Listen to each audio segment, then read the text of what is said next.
Group 1 ప్రిలిమ్సే qualify కావాలి, group 2 నీతోటి అవుతుందా, గ్రూప్ 2 నీతోటి అవుతుందా అని చాలా మంది అన్నారు. సరే వాళ్ళ కోసమన్నా నాతో అవుతా అని చూపించి బీటెక్ కంప్లీట్ అయినా ఫ్రెష్ బ్యాచ్ వచ్చింది. ఆయన 10th లో 10/10 వచ్చింది, ఇంటర్లో 970 980 వస్తుంది, బీటెక్ లో ఇట్లా మంచి స్కోరింగ్ 75-76%. ఇదంతా నాకు అని చెప్పి గవర్నమెంట్ నేను ఇట్టుకు అవి కొట్టేస్తా అని అనుకుంటాడు. కానీ ఇటుకు వస్తే కల్లా సినిమా మొత్తం వేరు. 8th ప్లేస్ నుంచి సెకండ్ ప్లేస్. ఇప్పుడు గ్రూప్ 2 రానికే నాకు లేదైనా 17 సంవత్సరాలు పట్టింది. నేను ఓడిపోయినా సరే నేను ఒక ప్లాన్ వేసుకుంటే ఆ ప్లాన్ ప్రకారమే వెళ్ళాలి. ఇప్పుడు క్వశ్చన్ పేపర్ ఇది టఫ్ వస్తుంది అంటారు చాలా మంది, టఫ్ వచ్చింది అంటే. సో మీరు అన్నట్టు టఫ్ నీకుందంటే ఆల్మోస్ట్ అందరు కూడా టఫ్ ఉంటుంది. పక్క మాటల్లో ఇది మనము టెన్షన్ పడాల్సిన అవసరం లేదు. ఫస్ట్ పేపర్ వచ్చింది, అందరికి టఫ్ వచ్చింది, నాకు కూడా చాలా టఫ్ వచ్చింది. పేపర్లో ఫుడ్ అయిపోయింది, నేనేమనుకున్నా పేపర్ అయిపోయినాకనే ఇది ఇక నెవర్ ఎండింగ్ స్టోరీ ఉన్నట్టుంది, నాకు ఇప్పటికి ఇట్లా ఏం రాదు, నెక్స్ట్ నోటిఫికేషన్ అయినా. ఇప్పుడు అవన్నీ బుక్కులు చదువుతాం, మనం హిస్టరీ చదువుతాం, జాగ్రఫీ చదువుతాం, మూవ్మెంట్ చదువుతాం, ఎకనామిక్స్ చదువుతాం, పాలిటిక్స్ చదువుతాం, ఇట్లా దగ్గర 10-12 సబ్జెక్టులు ఉంటాయి, మేజర్ సబ్జెక్టులు. Plan A, plan B, plan C అని పెట్టుకుంటాను. అది ఇట్లా వేస్ట్. ప్లాన్ ఒకటే ప్లాన్ పెట్టుకో, అయితే సక్సెస్. లేకపోతే అంతే. అదే నువ్వు పొద్దుగాల 8 గంటలకు పోయి సాయంత్రం 5 గంటలకు వచ్చి నువ్వు బాయకాడ ఏదైనా పని చేసుకుంటా, నువ్వు జాబ్ కొట్టినట్టు అందరూ నేను మెచ్చుకుంటాను.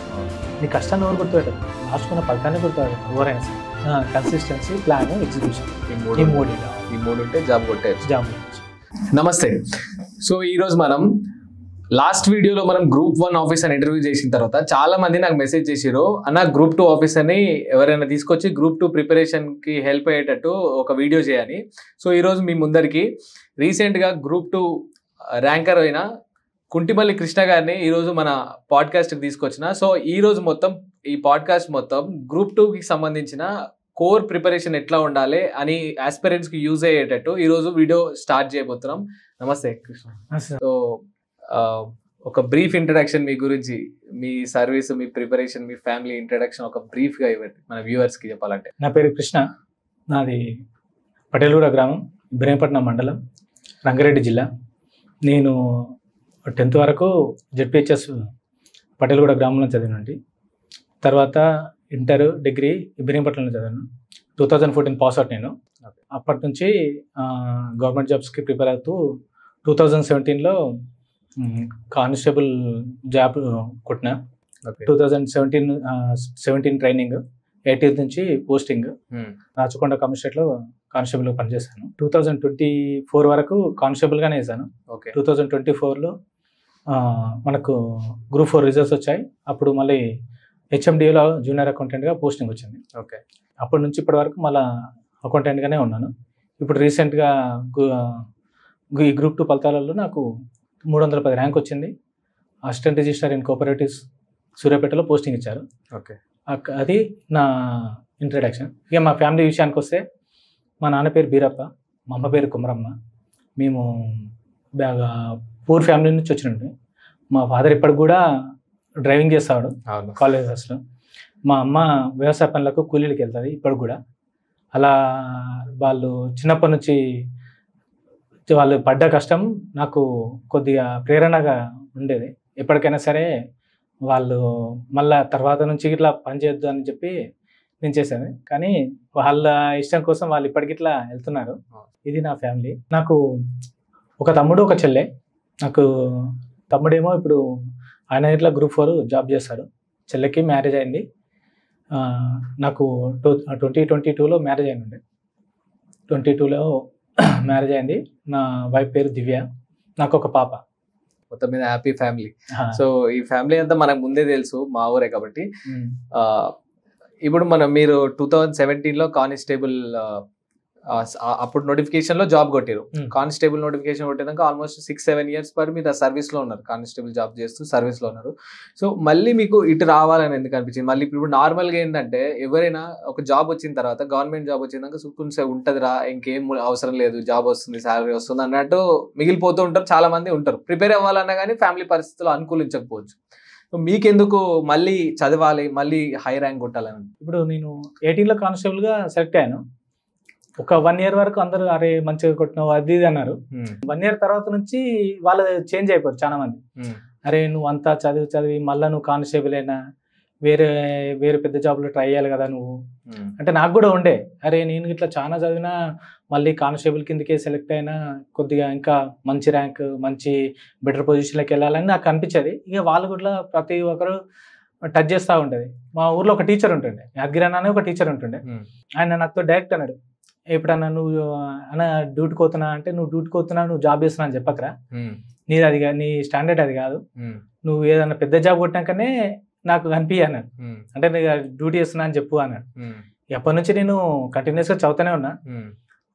ఎప్పుడు అంటే ఈ బుక్స్ కాదుగా, నేను లైఫ్లో సెట్ కావాలి, ఇప్పుడు ఫ్యామిలీ ఉంది, సంపాదించాలి అంత అని అనుకోలే. ఇక మళ్ళీ ఏదో ఒక నోటిఫికేషన్ పడుతుంది, మళ్ళీ నేను ఈ పోస్ట్ నుంచి పెద్ద పోస్ట్కి వెళ్ళాలి, ఒక ఆఫీసర్ ర్యాంక్ వెళ్ళాలని నాకు ఉంటుండే. దాన్ని బేస్ చేసుకొని మీరు చదువుతూ ఆల్మోస్ట్ ఎప్పుడు మీరు ప్రిపరేషన్ స్టార్ట్ చేసింది? ఫస్ట్ మీ చదువు అయిపోయిన తర్వాత ఫస్ట్ ప్రిపరేషన్ ఎప్పుడు స్టార్ట్ చేసి? 2014లో నేను ఈ గవర్నమెంట్ సెక్టర్ సైడ్ చదువుతున్నా. 2014లో నేను కోచింగ్ తీసుకున్నాను ఒక 6 months. నేను కొంతమంది ఫ్రెండ్స్ కలిసి సిటీలోనే ఉండి రూమ్ పెట్టుకొని చదువుకున్నాను. 2014 నుంచి 2015 వరకు. 2015 వరకు చదివాను. 2015 నుంచి గ్యాప్, అంటే మళ్ళీ ఊర్లోకి షిఫ్ట్ అయినాం, నోటిఫికేషన్ లేవని చెప్పి. తర్వాత మళ్ళీ 2016 నుంచి మళ్ళీ ఫుల్ ఫ్లెడ్జ్గా చాలా నోటిఫికేషన్లు వచ్చినండే. అప్పుడు ఎస్ఐ వచ్చినండే, కానిస్టేబుల్ వచ్చినండే, గ్రూప్స్ వచ్చినండే. ఇక ఏదో ఒకటి కొట్టాలని చెప్పి మళ్ళీ 2016 నుంచి గట్టి కూర్చున్నాం. మేము చూసేది మీరు మీ బ్యాచ్ అంతా కలిసి మీ పాత ఇంట్లో కూర్చొని వెనకాల రూమ్ లో కూర్చొని చదువుకునేది అప్పుడు. సో 2000 ఆ టైంలో 16, 17 ఆ టైంలో. సో నేను చూసి మీరు జెడ్పిహెచ్ఎస్ స్కూల్లో చదువుకోరు, గవర్నమెంట్ స్కూల్లో చదువుకోరు. బేసిక్గా చెప్పాలంటే గవర్నమెంట్ స్కూల్లో తెలుగు మీడియం ఉంటుంది. అండ్ తర్వాత మీరు బీటెక్ చేసిరు, inter BTech English medium side వెళ్ళి, అండ్ అదొక 6 సంవత్సరాలు జరిగిన తర్వాత మళ్ళీ ఇంగ్లీష్ సైడ్ వెళ్ళిన తర్వాత మళ్ళీ మీరు ప్రిపరేషన్ అనేది తెలుగు మీడియంలో రాసిన అని చెప్పారు. సో తెలుగు మీడియంలో రాసినప్పుడు తెలుగు మీడియం స్టూడెంట్స్ కి చాలా మంది ఇబ్బందులు ఫేస్ చేస్తూ ఉంటారు. సో దానికి మీరు ఏం చెప్తారు? మామూలుగా మీడియం తోటి సంబంధం లేదు, ఏ ఎగ్జామ్ కైనా సరే మనకున్న సబ్జెక్ట్ తోటి సంబంధం. ఇప్పుడు నేను 10th వరకు ఇంగ్లీష్ మీడియం, అది తెలుగు మీడియం చదివాను.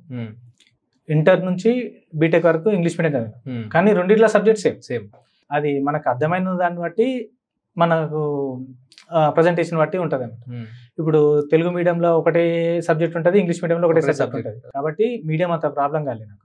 కానీ నాకేంటంటే నేను ఇంగ్లీష్లో కన్నా తెలుగులో ఎక్కువ గ్రాస్ప్ చేయగలుగుతాను. తెలుగులో ఎక్కువ మనకు అంటే మన బేసిక్ ఫౌండేషన్ మొత్తం తెలుగులో కాబట్టి సరే మళ్ళీ ఇంగ్లీష్ మీడియం ఎందుకని చెప్పి మళ్ళీ తెలుగు అయితేనేమో మనం చూడంగానే అర్థం అయిపోతుంది. ఇంగ్లీష్ మీడియం అయితేనేమో దాన్ని అర్థం చేసుకోవాలి, ఫస్ట్ సెంటెన్స్ అర్థం చేసుకోవాలి.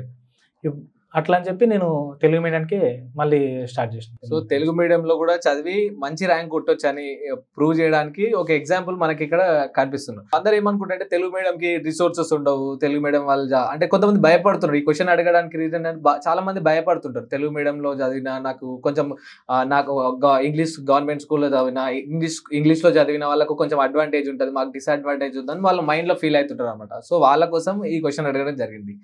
సో అట్లనే తీసుకుంటే మీరు కానిస్టేబుల్ చదివారు, గ్రూప్ 3, గ్రూప్ 4 జాబ్ వచ్చిందని కూడా చెప్పారు. ఆల్మోస్ట్ మీకు మొత్తం 3 గవర్నమెంట్ జాబ్లు వచ్చినాయి ఇప్పుడు, అంతే కదా? సో ఆ 3 గవర్నమెంట్ జాబుల్లో మనకు గ్రూప్స్ లో గ్రూప్ 1 ఒకటి పక్కకెట్టేస్తే, ఎందుకంటే డిస్క్రిప్టివ్ పేపర్ ఉంటుంది, గ్రూప్ 2 ఉంటుంది, గ్రూప్ 3 ఉంటుంది, గ్రూప్ 4 ఉంటుంది. సో మీరు ఆల్మోస్ట్ అన్ని ఎగ్జామ్స్ రాసారు కదా.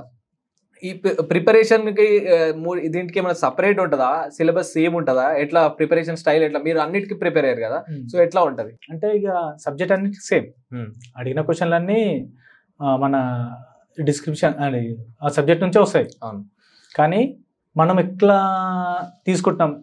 ఇప్పుడు సపోజ్ గ్రూప్ 2 ఉంది అనుకో, గ్రూప్ 2 4 పేపర్లు ఉంటాయి, గ్రూప్ 3 3 పేపర్లు ఉంటాయి, గ్రూప్ 4 2 పేపర్లు ఉంటాయి. అన్నిట్లలో సేమ్ గానీ ఇంటెన్సిటీని బట్టి ఉంటుంది. ఇప్పుడు గ్రూప్ 4 ఉంది అనుకో, సగం పేపర్ ఏమో జనరల్ సబ్జెక్ట్స్ ఉంటాయి, సగం పేపర్లు ఏమో మన ఆటోమేటిక్ రీజనింగ్ ఉంటుంది, అదొకటి. ఇప్పుడు గ్రూప్ 3 గ్రూప్ 2 అయితేనేమో రెండింటికి కామన్ సిలబస్, కానీ పేపర్ సంఖ్య తగ్గించారు అంతే. నేను అట్లా అనుకున్నా, మిగిలిన వాళ్ళకి ఎట్లా అర్థమైందో నాకు తెలియదు, కానీ నాకు మాత్రం నేను గ్రూప్ 2 చదివితేనే నాకు గ్రూప్ 2, గ్రూప్ 3, గ్రూప్ 4 మూడింటికి ఒకటే అన్నట్టు ఉన్నా. నేను మ్యాథ్స్ బ్యాక్గ్రౌండ్ స్టూడెంట్ కాబట్టి నాకు గ్రూప్ 4లో అంత ఇబ్బంది కాలేదు ఏదైనా సరే. ఇప్పుడు జనరల్ సబ్జెక్ట్లు ఇట్లా మనకు గ్రూప్ 2లో చదువుతుంది. ఇంక మ్యాథ్స్ సబ్జెక్ట్స్ వచ్చేసి నేను మ్యాథ్స్ బ్యాక్గ్రౌండ్ కాబట్టి ఏ ప్రాబ్లం అయినా చేయగలుగుతున్నాను. అంటే మరీ అన్నిటికీ అన్ని వేయగలుగుతున్నా, కానీ ఒక 70 50 వేయగలుగుతా అన్న కాన్ఫిడెన్స్ ఉండేది. అట్లా నా ప్రిపరేషన్ చేసిన. అంటే ఇప్పుడు గ్రూప్ 2 ఒక్కదానికి చదువుకుంటే అంటే గ్రూప్ 2 సిలబస్ చదువుకుంటే ఆల్మోస్ట్ గ్రూప్ 3 గ్రూప్ 4 కూడా కవర్ అయిపోతుంది. కాకపోతే క్వశ్చన్ అర్థం చేసుకునే క్వశ్చన్ పేపర్ ప్యాటర్న్ కొంచెం డిఫరెంట్ అంతే. ఇది 4 పేపర్స్ ఉంటాయి, 3 పేపర్స్ ఉంటాయి, కొంచెం సిలబస్ మార్క్స్ వెయిటేజ్ ఉంటుంది. సో గ్రూప్ 2 ప్రిపేర్ అయితే అన్నిటికీ ప్రిపేర్. సో మీరు కోచింగ్ తీసుకున్నా అన్నారు కదా ఆ టైంలో. సో కోచింగ్ తీసుకున్నారు, ఎక్కడ తీసుకున్నారు? అంటే అన్ని సబ్జెక్టుల కోచింగ్ తీసుకురా? ఎన్ని నెలల పాటు కోచింగ్ తీసుకున్నారు? అంటే 6 months ఇచ్చారు అప్పుడు. అశోక్ నగర్ లో తీసుకున్నట్టే 2014 నుంచి 2014 జూలై నుంచి 2014 డిసెంబర్ వరకు తీసుకున్నాను. తీసుకొని అక్కడనే ప్రిపేర్ అయితే ఉండే ఒక 2-3 నెలలు ఉన్నా. తర్వాత ఇక ఇంకా నోటిఫికేషన్ వస్తలేవని చెప్పి మళ్ళీ ఇంటి దగ్గర నుండి సెల్ఫ్ ప్రిపేర్ అయ్యాను. ఓకే, అన్నిటికి కలిపి ఒకటే. ఇక అప్పుడు నార్మల్ కొంతమందికి కోచింగ్ తీసుకోవడానికి అవకాశం ఉండకపోవచ్చు, లేదంటే కొంతమంది సెల్ఫ్ ప్రిపేర్ అవుతాంట, వాళ్ళు కొట్టడానికి ఛాన్సెస్ ఉంటాయి. ఇప్పుడు నా పరిస్థితి ఏంటంటే 2014 లో నేను అన్ని కలిపి తీసుకున్నాను. 2014 నుంచి 2022 వరకు నేను మళ్ళీ ఏ కోచింగ్ తీసుకోవాలి. 2022లో అందరు మళ్ళీ చాలా మంది ఏమన్నారంటే మళ్ళీ ఆఫ్లైన్ క్లాస్కి వెళ్ళాలి అని. ఈ ఆఫ్లైన్ క్లాస్కి వెళ్ళి మళ్ళీ నేను ఆల్రెడీ ఎంప్లాయ్, నాకు టైం సరిపోదు. నేనేం చేశాను, ఒక్కొక్క సబ్జెక్ట్కి ఒక్కొక్కటి ఆన్లైన్ క్లాసులు తీసుకున్నాను. టైం ఉన్నప్పుడల్లా దాన్ని వింటా ఉండేది. అట్లా తీసుకునొచ్చు. కోచింగ్ తీసుకో అంటే ఆన్లైన్లో తీసుకోవచ్చు, మీకు తీసుకోవాలనుకుంటే కోచింగ్ తీసుకోవచ్చు. బట్ కోచింగ్ తీసుకుంటే కొంచెం తెలుస్తుంది బౌండరీస్ ఏంటి అనేది కూడా తెలుస్తుంది. మనకి ఏం చెప్తారు, మనకి క్వశ్చన్లు ఏమొస్తాయి, మనం ఏం రాయాలి, మనం ఎంత వరకు చదవాలి అని బౌండరీస్ తెలుస్తుంది.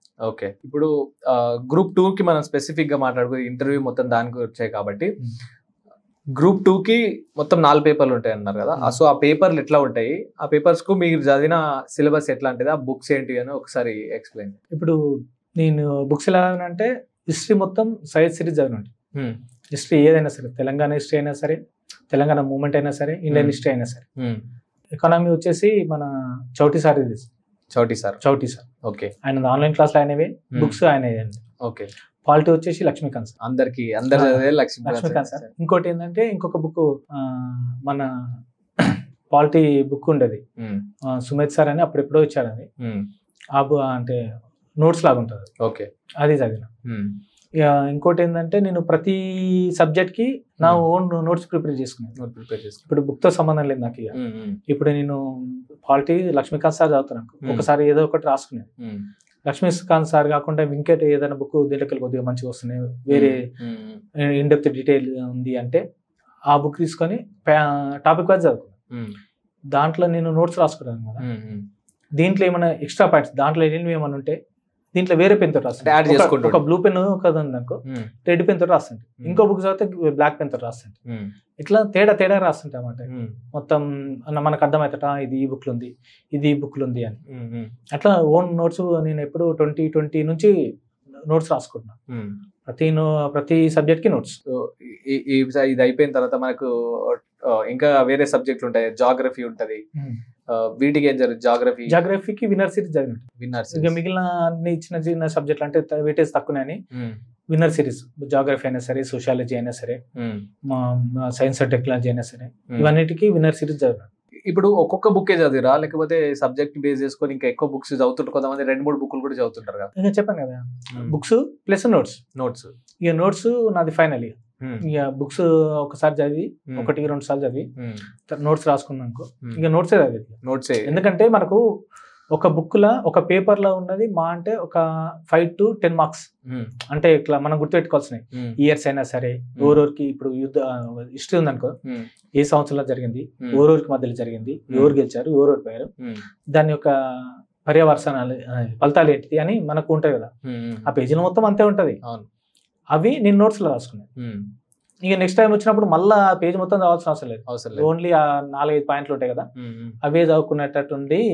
అట్లని నేను నోట్స్ లాంగ్ స్టాండింగ్ కదా, 2022 నుంచి ఇక 6 నెలల్లో చదివి కొట్టడం అంటే కష్టం అవుతుంది. ఎక్కువ రోజులు లేట్ అయినా సరే, నేను ఎట్లా అనుకున్నా అంటే ఈ నోటిఫికేషన్ మిస్ అయినా సరే నెక్స్ట్ నోటిఫికేషన్ కల్లా నాకు నోట్స్ రెడీగా ఉండాలి. అంటే ఈ నోటిఫికేషన్ కే కొట్టాలి, తొందరగా కొట్టేసుకోవాలి, మనం జాబ్ 6 నెలలు రావాలన్న మైండ్ సెట్ ఉండదు కదా.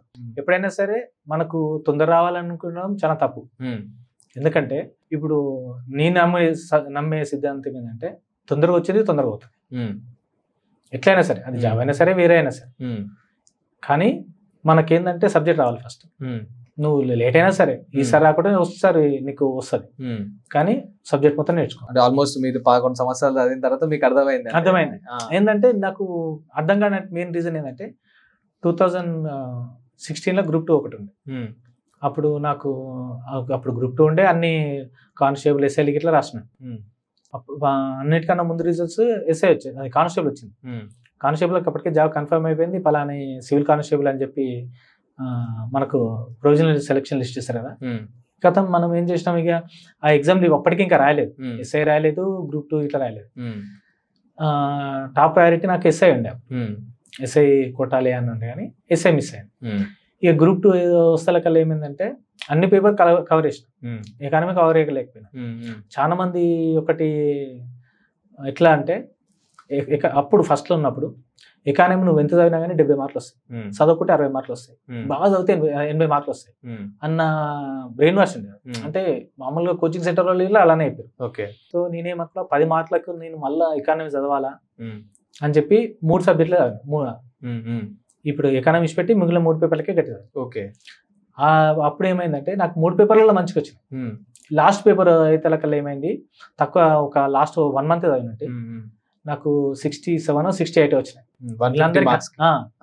మిగిలినందరికి 100 దాటినాయి. ఇప్పుడు ఆ గ్యాప్ 40 మార్కులు. అప్పుడు నాకు 414 420 అట్లా వచ్చినట్టు, తక్కువ. అప్పుడు అనిపించింది ఇక అట్లా కాదు, మనం ఏంటంటే నెల రోజులలో ఏ సబ్జెక్ట్ నువ్వు చదవలేవు. నువ్వు ఆఖరికి చిన్న ఏది మామూలుగా మన కరెంట్ అఫైర్స్ అయినా సరే, ఒక నెల రోజుల కరెంట్ అఫైర్స్ అయినా సరే నువ్వు నెల రోజుల్లో చదవలేవు. నీకంటూ ఒక ప్లాన్ ఉండాలి, ఆ ప్లాన్ ప్రకారమే చదవాలని ఆ రోజే డిసైడ్ అయ్యాను. ఇంకొకటి ఏంటంటే నేను నా ప్లాన్కి నేను స్టిక్ కావడానికి మెయిన్ రీజన్, నాకు 2016 కానిస్టేబుల్ ఈవెంట్స్ కొట్టేటప్పుడు ఒకటి ఇన్సిడెంట్ జరిగింది. ఏంటంటే నేను మా ఫ్రెండ్స్ ఇద్దరు ఉండే, ముగ్గురికి ఒకటేసారి ఈవెంట్స్ ఉండే. ఈవెంట్స్ ఉంటే నేను చంద్రశేఖర్ అని నాతో పాటు ఇప్పుడు కానిస్టేబుల్ చేస్తాను, అతను శ్రీధర్ అని ఐటీ సెక్టర్ లో పనిచేస్తాను. ముగ్గురం ఒకటేసారి వెళ్ళిపోయాను. వాళ్ళిద్దరు క్లాస్మేట్స్, నేను వాళ్ళకి చాలా జూనియర్. ముగ్గురు ఇక ఉండి ఇక ఇంకా శ్రీధర్ నుండి ఎంకరేజ్ చేస్తుంటే అప్పటికి ఇట్లా అని ఉండే ఏంటంటే ఈయనకి కానిస్టేబుల్ కాదు ఎస్ఐ అబో ర్యాంక్సే ఉండేది, ఈయనకి గెస్టెడే కరెక్ట్, గెస్టెడ్ హోదాలనే ఉంటాడు అని ఆయన ఆ థాట్లు ఉండేది. పోయినాం లైన్ మీద లేవడంగానే ఆయన పక్కకే ఇక నెంబర్లు ఉంటాయి కదా, అన్న నేను ఎంబడి ఉరికొస్తానంటే సరేరా. ఫస్ట్ మేము రన్ స్టార్ట్ చేస్తే కల్లా నేను ఫస్ట్ అంతకన్నా ముందు ఏమనుకున్నా అంటే గ్రౌండ్ చూసిన, ఒక ప్లాన్ వేసుకున్నా. ఫస్ట్ రౌండ్ స్లో కొట్టాలి, 3వ రౌండ్ ఒక కార్నర్ నుంచి నేను ఫాస్ట్ ఉరకాలి అని నేను అనుకున్నా. అనుకుంటే ఏదైనా కానీ అని అదే ప్లాన్కి స్టిక్ అయిదామని ఉన్నా. అన్న నీ ఎంబడి నన్ను దొరకపోనా, నువ్వు ఎట్లుకితే నేను అట్లు నీ ఎంబడి వస్తా అని నేను అన్నా. అనగానే సరే అన్నాడు. కొద్దిగా ముంగడికి కొత్తల కల్లా ఆయన కొద్దిగా నాకన్నా హైట్ ఉంటాడు, కాలు పెద్ద ఉంటాడు, పెద్ద అడుగులు వేసుకుంటే ముంగడికి వెళ్ళిపోయాడు. కాదు నా ప్లాన్కే నేను ఉంటా అని నేను అనుకున్నా. ఫస్ట్ ల్యాబ్ 2 ల్యాబ్స్ ఉంటాయి అన్నమాట. ఫస్ట్ ల్యాబ్ కంప్లీట్ చేసాను. ఆయన శ్రీధర్ నుండి మన డగౌట్స్ ఉంటారు కదా, అక్కడ క్లాప్ చేస్తున్నా అన్నమాట. నేను నా పొజిషన్ వచ్చేసి 8, చంద్ర పొజిషన్ వచ్చేసి 1. అరే చంద్ర ఉరుకుతుండ్రా ఏం కదా, సరే కిస్టాడి ఉన్నా సరే అని ఎవరైనా సరే గెలుచుకోవాలని చేస్తుంటారు కదా అన్న ముంగడికి వెళ్తుంటే ఇక నేను ఇట్లా సరేలే నా ప్లాన్ ప్రకారం నేను ఇంప్లిమెంట్ చేసుకుంటా అని ఫస్ట్ రౌండ్ కంప్లీట్ చేసిన. సెకండ్ రౌండ్ ఆ టార్గెట్ కార్డ్కి నేను అనుకున్న దగ్గరికి అప్పటి నుంచి రన్నింగ్ చేసిన. అంతా రన్నింగ్ పూర్తి అయిపోతా ఆయన ఫస్ట్ నేను సెకండ్, 8th ప్లేస్ నుంచి సెకండ్ ప్లేస్. అయితే శ్రీధర్ నుండి దోలాడుతున్నమాట, అరే మా వాడు ఇంకుంటే ఎక్కడ పోయిండు అని. అయితే నేను పోయి చంద్రశేఖర్ ఇంకా కూర్చున్నాను. అమ్మా ఈడెప్పుడు పోయిండు 2వ ప్లేస్ కానీ మొత్తం అయిపోయినాక అరే ఏమైందిరా నువ్వు 8వ ప్లేస్ లో ఉంటేవి, తర్వాత ఎప్పుడు రాజు నువ్వు సెకండ్ ప్లేస్కి వచ్చినావు అంటే వెళ్ళేదన్నా నేను ఒక ప్లాన్ వేసుకున్నా, ఆ ప్లాన్ ప్రకారం నేను రన్ చేసిన అని చెప్పిన. అప్పటి నుంచి నేను ఓడిపోయినా సరే నేను ఒక ప్లాన్ వేసుకుంటే ఆ ప్లాన్ ప్రకారమే వెళ్ళాలి. అప్పటి నుంచి అదే డిసైడ్ అయింది. అయితే నాదే తప్పు, అంటే వేరే వాళ్ళ ప్లాన్ నేను ఫస్ట్ ఏమనుకున్నా, ఆయన ప్లాన్ నేను ఇంప్లిమెంట్ చేసుకుందాం అనుకున్నా. ఆయన ఎట్లా వెళ్తే అట్లా వెళ్దాం, నాకు కరెక్ట్ కాదనిపించింది. నా ప్లాన్ ప్రకారం నేను సక్సెస్ అయినా. అప్పటి నుంచి నాకు ఏమనిపించింది, నా ప్లాన్ నేనే ఇంప్లిమెంట్ చేసుకోవాలి. ఒకవేళ ఓడిపోయినా కానీ నా ప్లానే పోయిందని చెప్పుకుంటా. ఇంకోటి నెక్స్ట్ టైం వచ్చినప్పుడు ఆ ప్లాన్లో చేంజెస్ నేను చేసుకోగలుగుతా. అట్లా అని చెప్పి నేను నా ప్లాన్ స్టిక్ అయినా. ఓకే. అప్పటి నుంచి ఇక నా ప్లాన్ ప్రకారం నేను ఇది మంచి పాయింట్. ఎందుకంటే చాలా మంది మన చుట్టుపక్కల చదువుతూ ఉంటారు, చాలా మంది ఉంటారు, ఒక్కొక్కటి చెప్తుంటాడు. వాడు చెప్పింది ఇది చెప్పింది తింటే మనది మర్చిపోతాం. అంటే అన్ని ప్లాన్ కాకుండా ఏదైనా దారి ఒకటి ఉండాలి. 4 దారిల నుంచి పోతా అంటే ఎటు కాకుండా పోతాం. అదే అంటారు కదా, ఒకటే పడవ మీద నావ వేసిన నడవలు అన్నట్టు. ఇప్పుడు వేరే వాళ్ళ ప్లాన్ అంటే వాళ్ళకి సంబంధించిన ప్లాన్ వాళ్ళు వేసుకుంటారు. అంతే, మనకు అది సూట్ అవుతుందో కాదు మనం చెప్పలేము. గెలిచిన ఓడిపోయినా మన ప్లాన్ అంటూ మనకు ఒకటి ఉండాలి, దానికే స్టిక్ కావాలి. ఓకే. ఒకవేళ ఓడిపోయింది అనుకో అనుభవం వస్తుంది, గెలిచామనుకో విజయం వస్తుంది. అంతే. మీరు ఇప్పటిదాకా అన్నట్టు కరెంట్ అఫైర్స్ గురించి కూడా చాలా మంది ఇంపార్టెంట్ టాపిక్ అది. ఇప్పుడు నువ్వు ఎంత బుక్ చదివినా కానీ లాస్ట్ కి వచ్చే వరకు కరెంట్ ఈవెంట్స్ ని లింక్ చేసుకుంటేనే క్వశ్చన్స్ వస్తాయి. అంతే. ఇప్పుడు నువ్వు బుక్ లో ఉన్నది డైరెక్ట్ క్వశ్చన్ అయితే ఇవ్వడు, వాడు ఇచ్చే ప్యాటర్న్ పోయింది కూడా question paper. So current events కి కరెంట్ అఫైర్స్ చదవాలంటే నార్మల్ గా అందరూ చెప్పేది న్యూస్ పేపర్ చదవాలని చెప్తుంటారు. సో మీరు ఎట్లా చదువుతుంది? న్యూస్ పేపర్ చదవాలా, లేకపోతే మంత్లీ మ్యాగజైన్స్ చదవాలా, లేకపోతే కొన్ని డైలీ టెలిగ్రామ్ ఛానల్స్ లో కొన్ని జిస్ట్ వస్తుంటాయి, సో అవి చదవాలా? మీరు ఎట్లా చదువుతుండే? దీనైతే అంటే న్యూస్ పేపర్స్ రెగ్యులర్ గా చదువుతుంటాయి, కానీ ఎగ్జామ్స్ ముందు ఏంటంటే మ్యాగజైన్ చదువు. Shine India magazine CA 360 Praveen sir ఉండేది. మెయిన్ ఇంకోటి ఏంటంటే క్వశ్చన్ పేపర్లు ఎక్కువ చేస్తుంది. మామూలుగా నేను ఎలా అంటే 50 రూపీస్కి 100 రూపీస్కి ఇట్లా క్వశ్చన్లు వస్తాయి కదా, మోడల్ క్వశ్చన్స్, అవి బాగా చేస్తుంది. ఏంటంటే మనము ఎప్పుడైనా బయట కూర్చున్నా కానీ ఎప్పుడన్నా ఉంటే అది ఓపెన్ చేసుకొని ఆటోమేటిక్ గా ఆన్లైన్ టెస్ట్ రాస్తాం కదా, తొందరగా అయిపోయేది. మనము టిక్ చేస్తాం, రిజల్ట్ ఇట్లా అప్పుడే వస్తుంది. అరే మనకు 10 ఇట్లలో 6 వస్తున్నాయి, ఇంకా ఇంప్రూవ్ కావాలి.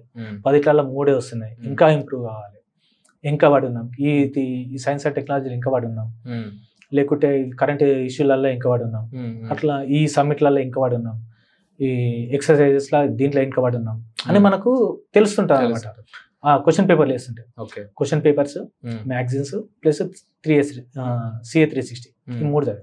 ఈ 3 చదివిన తర్వాత చేస్తున్నానా, లేకపోతే ఇక డైలీగా?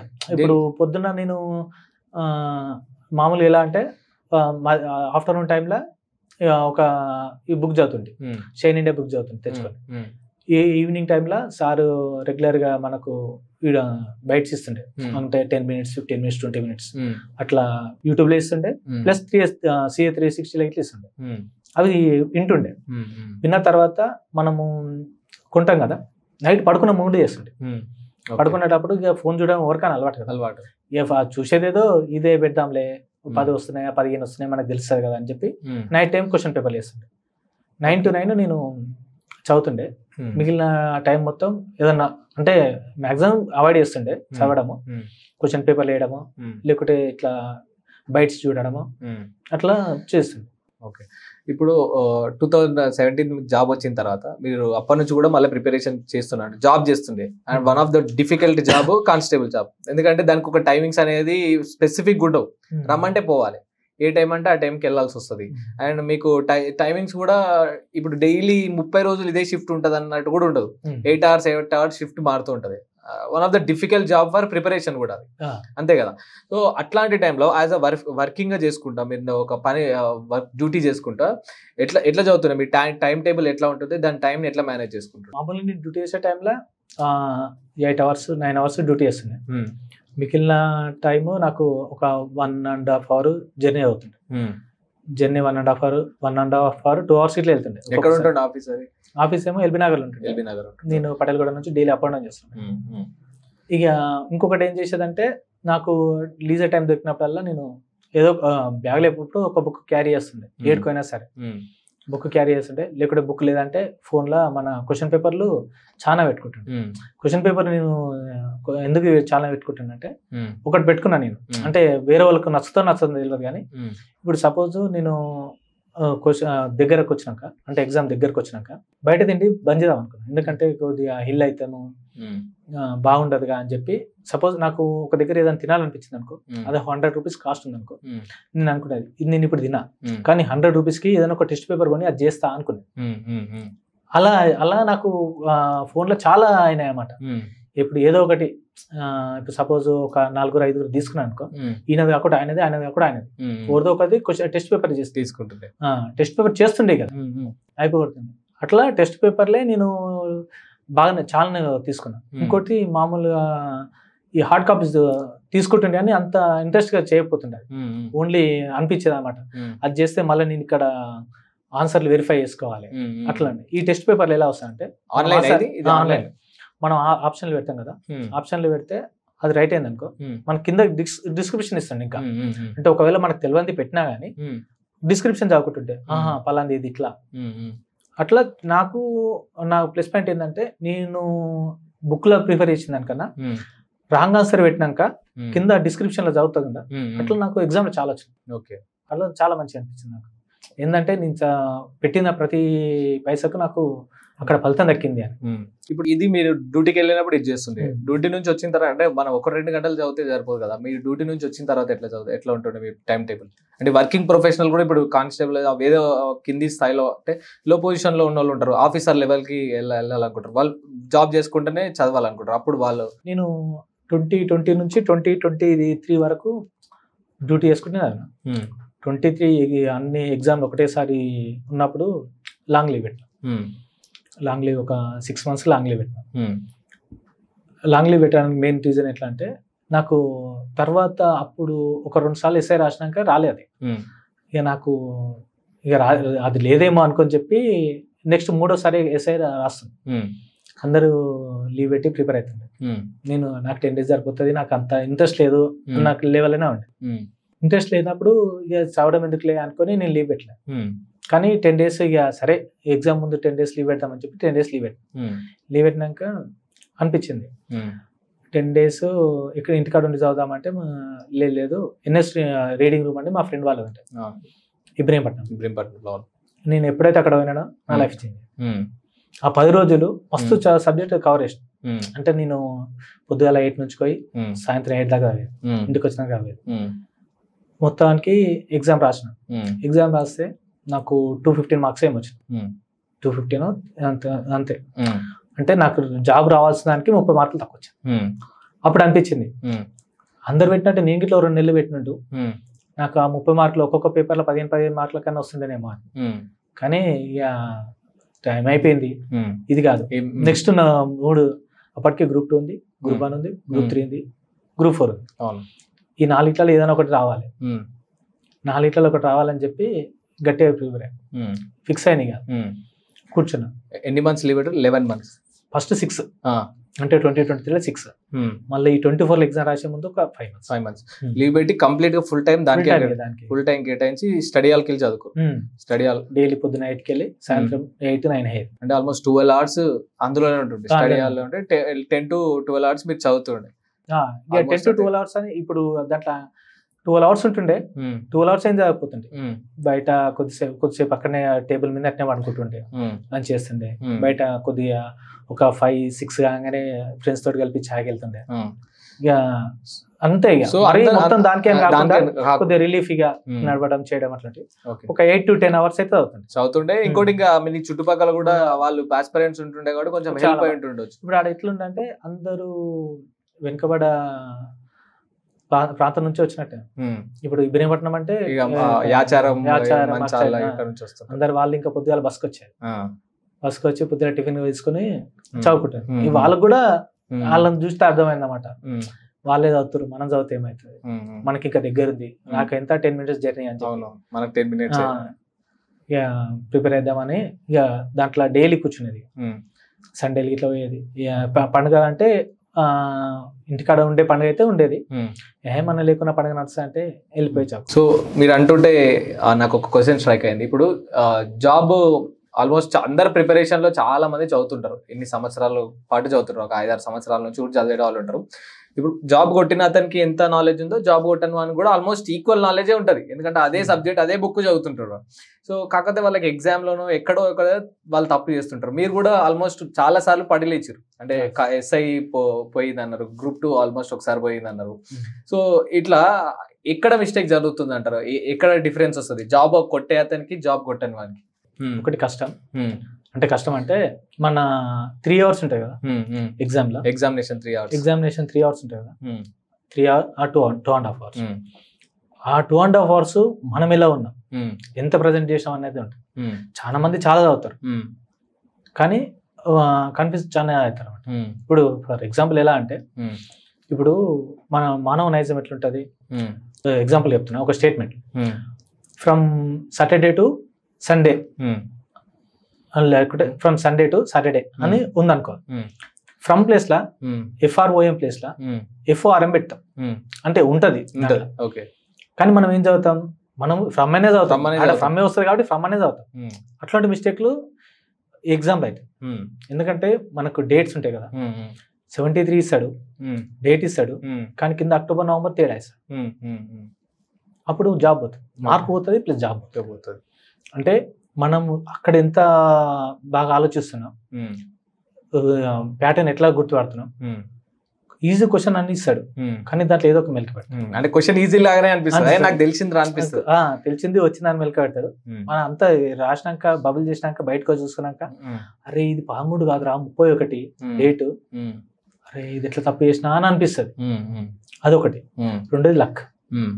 లక్ ఎలా అంటే అందరికీ ఇది నచ్చకపోతుండొచ్చు, కానీ అందరికీ 150కి 150 తెలిసినారు, 120 తెలిసినారు.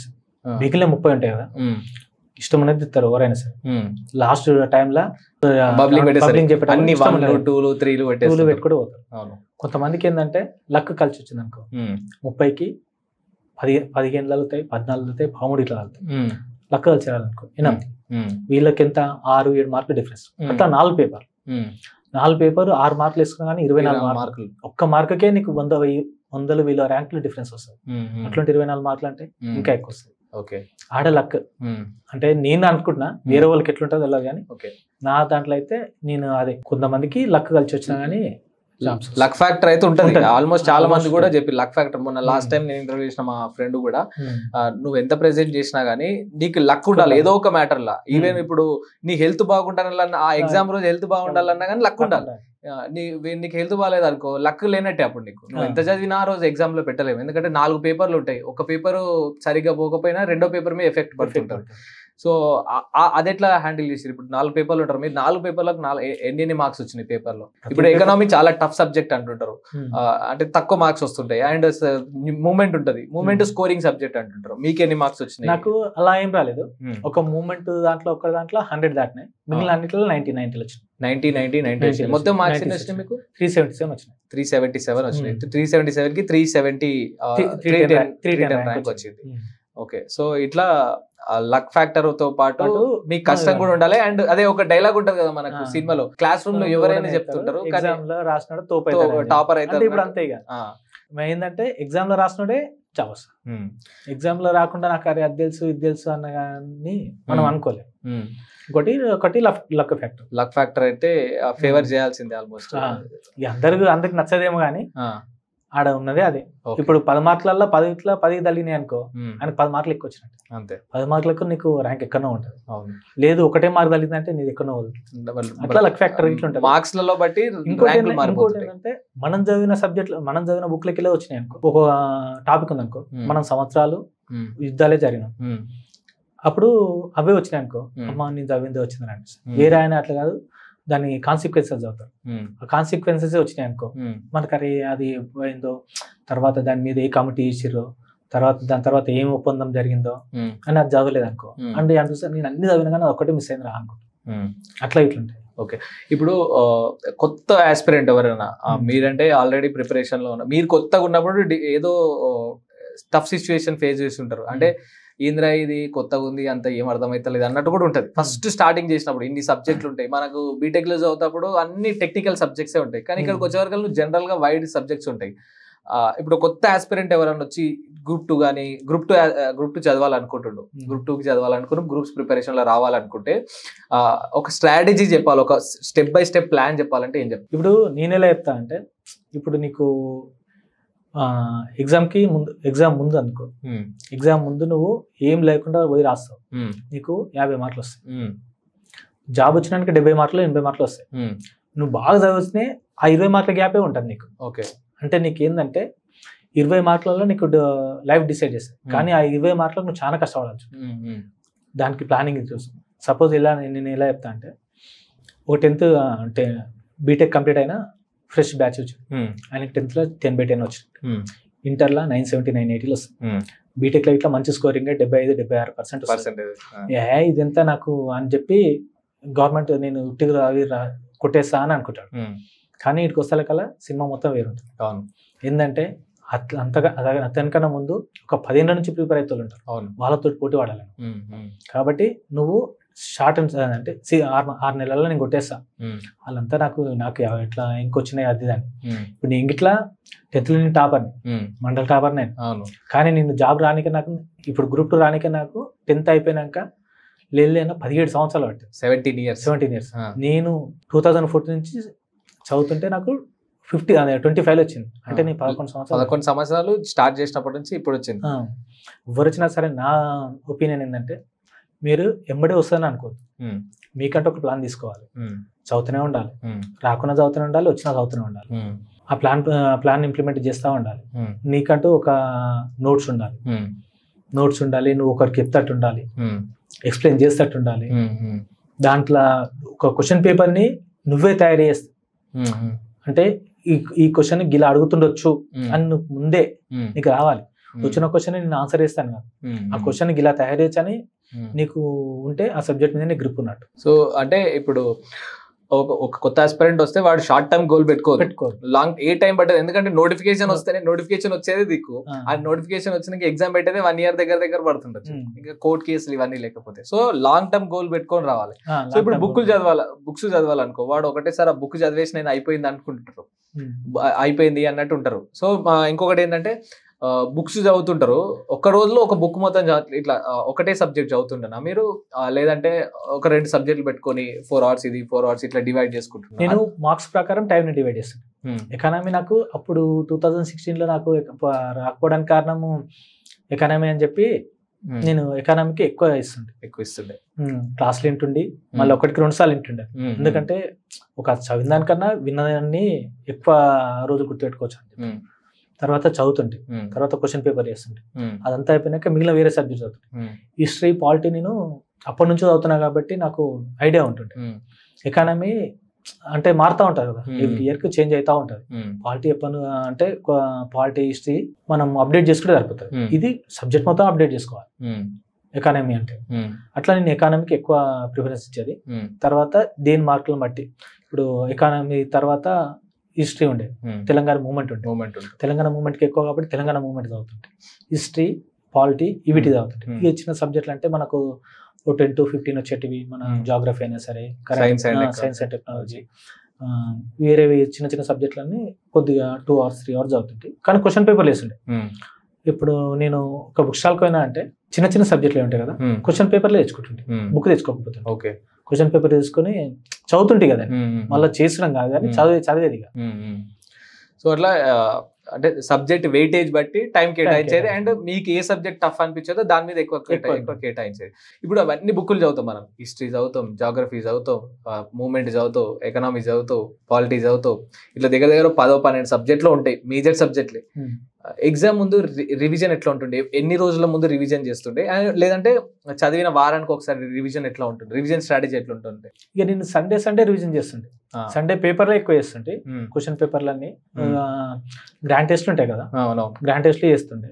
ఏడైతే నాకు వీక్ ఉన్నా గీట సబ్జెక్టులు నేను వస్తలేదంటే నెక్స్ట్ వీక్ మొత్తం ఆడ స్ట్రెచ్ చేసి చదువుతుండే.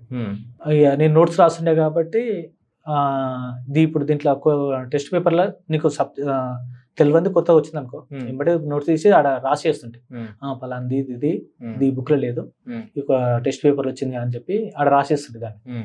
అట్లా బుక్ రాయనిక ప్లేస్ లేకుండా అయిందా కొన్ని బుక్లు అయితే రాసి యాడ్ ఆన్ చేసుకుంటా. ఇక చూడగానే గుర్తుకుంటుంటే ఇది ఇప్పుడు ఇది ఎందుకు రాసిన అంటే ఒక క్వశ్చన్ పేపర్ లా ఇట్లా వచ్చింది, అందుకే ఇలా రాసిన. ఇక దాన్ని చదువుతుంటే ఇక నేను ఆ బుక్ ముంగట పెట్టి. ఇంకోటి ఏంటంటే నోట్స్ రాయడం వల్ల మెయిన్ ఏంటంటే నోట్స్ ఆ పేపర్ని చూడంగా మనకి ఏమనిపిస్తుంది అంటే, ఒకవేళ ఆ పేపర్ సంబంధించిన క్వశ్చన్ మనకు ఎగ్జామ్లో వస్తే ఆన్సర్ కనిపించదు, ఆ పేపర్ కనిపిస్తుంది ఫస్ట్ మనకు కళ్ళ ముంగట. అరే ఆ పేపర్ ఎన్నోసార్లు చూసుంటాం కదా, ఒకసారి కళ్ళు మూసుకుంటే పలానా పేపర్లా నేను ఒక డబ్బు వేస్తుంటే ఆ డబ్బా కింద ఉండరా ఇది ఆ సంవత్సరము ఏంది అని ఒకసారి దాన్ని బాగా రివైజ్ చేసుకుంటే గుర్తుకొస్తుంది కూడా. మనకేంటంటే వేరే వాళ్ళ బుక్లు చదివే బదులు మన ఓన్ బుక్ చదివితే మనకు చాలా సార్లు చూస్తాం కాబట్టి మన హ్యాండ్ రైటింగ్ కాబట్టి మనకి ఈజీగా స్టోర్ అయి ఉంటది. రైటర్ మనం రాస్తుంటే మనం చదివిన దానికన్నా రాస్తుంటే ఎక్కువ గుర్తుకుంటది. మనం రాసే దగ్గర మనకు తెలుసా అన్నమాట. దీని కింద ఒక టాబ్లర్ ఉంటుండే డబ్బేసుకొని రాసుకున్న దాంట్లో ఉంటుంది ఏమోండే అని ఒక 5-6 సెకండ్లు దాని గురించి ఆలోచిస్తుంటే ఎగ్జాక్ట్ కాకుండా కానీ కొద్దిగా తెలుస్తుంది. అంటే ఆల్మోస్ట్ మీరు క్వశ్చన్ పేపర్లు చదివి ఆ రివిజన్ చేసుకుంటే సెల్ఫ్ ఎవాల్యుయేట్ చేసుకుంటుండే నేను ఎక్కడ వీక్ ఉన్నా, నేను ఎక్కడ స్ట్రాంగ్ ఉన్నా. చాలా మంది నేను అబ్జర్వ్ చేసింది ఏంటంటే చదువుకుంటూ పోతూనే ఉంటారు, ఈ టెస్ట్ సిరీస్లు చేయరు. టెస్ట్ సిరీస్లు చేయడం వల్ల ఇప్పుడు మీరు చెప్పిన నేను అడిగిన క్వశ్చన్స్ లో ప్రతి క్వశ్చన్ ఆల్మోస్ట్ రివిజన్ అయినా ఏదైనా దాంట్లో టెస్ట్ సిరీస్ ని మీరు ఎక్కువ పాయింట్అవుట్ చేస్తారు. అంటే మీ టెస్ట్ సిరీస్ మీ జాబ్ లో చాలా హెల్ప్ అయింది ఆల్మోస్ట్, అంతే కదా. ఇప్పుడు టెస్ట్ సిరీస్ రాయడం వల్ల మనకు ఎగ్జామ్ లో ఆ వాతావరణం కూడా ఏర్పడుతుంటది. 3 hours లో కంప్లీట్ చేయాలి, క్వశ్చన్స్ పెట్టడము అట్లా అది హెల్ప్ అవుతుంటది టెస్ట్ సిరీస్ అనేది. ఈ క్వశ్చన్ ఎందుకంటే నేను యాక్చువల్గా సపరేట్ అడుగుదాం అనుకున్నా టెస్ట్ సిరీస్ గురించి, కానీ మీరు ప్రతి దాంట్లో ఈ టెస్ట్ సిరీస్ చెప్పడం వల్ల ఆల్మోస్ట్ అర్థమైపోయింది. రివిజన్ కి టెస్ట్ సిరీస్ వాడారు, మీరు చదువుకునేటప్పుడే టెస్ట్ సిరీస్ వాడారు. సో టెస్ట్ సిరీస్ వాడడం వల్ల సెల్ఫ్ ఎవాల్యుయేషన్ అయితే జరుగుతుంది. ఇంకోటి ఎలా అంటే మనము ఎగ్జామ్ ఉంటుంది కదా, అన్ని రాసుకుంటూ అవుతాం. కొన్నిసార్లు ఏంటంటే ఇప్పుడు నాకు జరిగిన ఇన్సిడెంట్ ఏంటంటే నేను గ్రూప్ 1 క్వాలిఫై కాలేదు.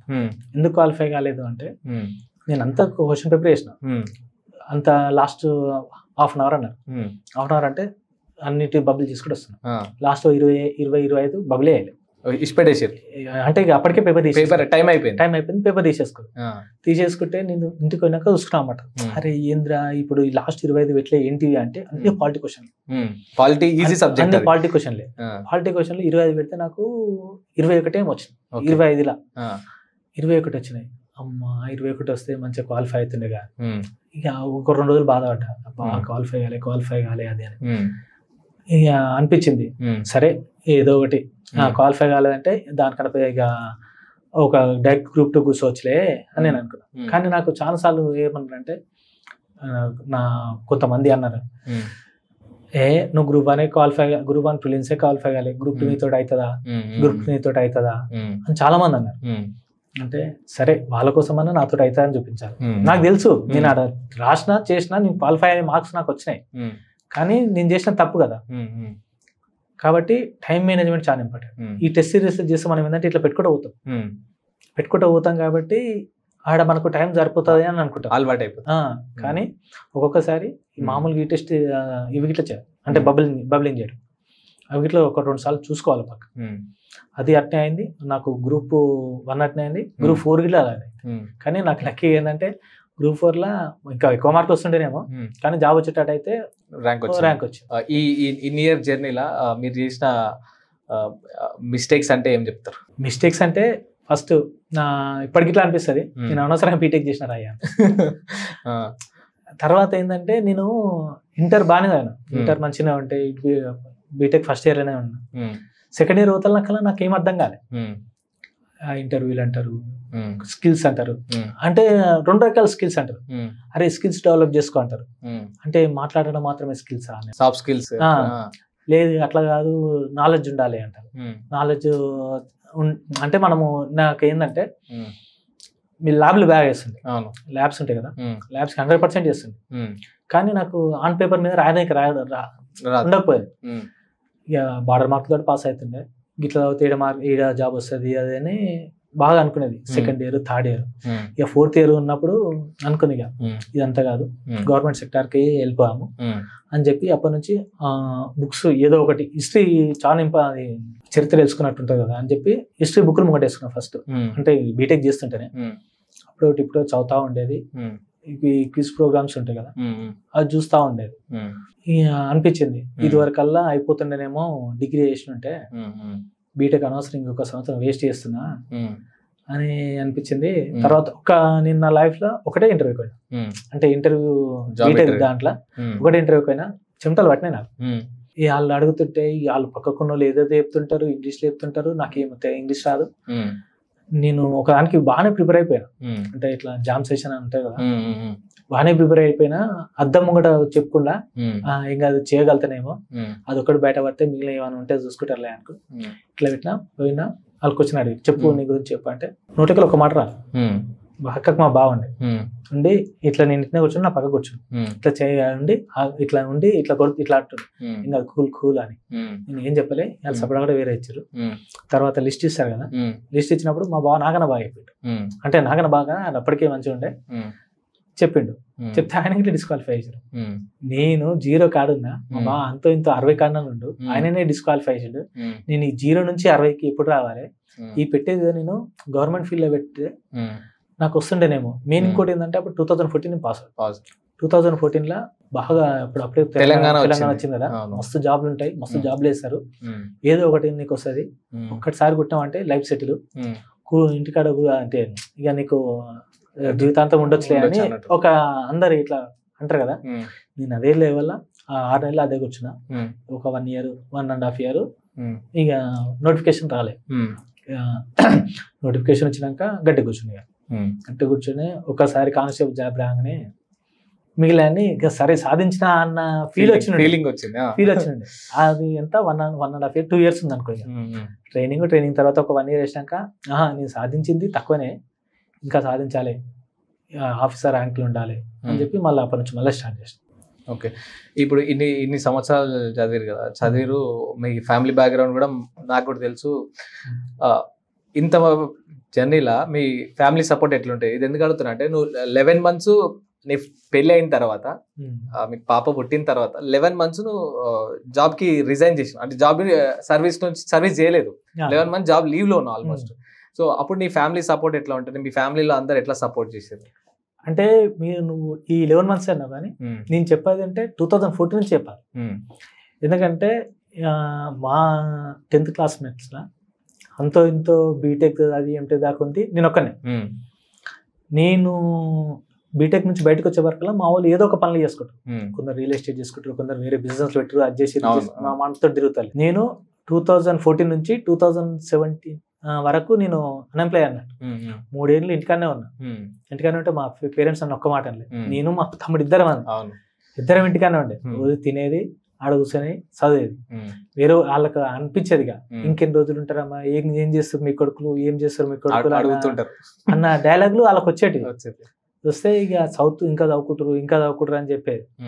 ఇక మాకు అనిపించేది ఇక నాతోటి అంటలేరేమో మా పేరెంట్స్, కానీ వాళ్ళకి బాధ వాళ్ళకు ఉంది, ఎట్లైనా చేసి మళ్ళా నెక్స్ట్ ఇయర్ వరకల్లా ఆ మాట అడగొద్దాం.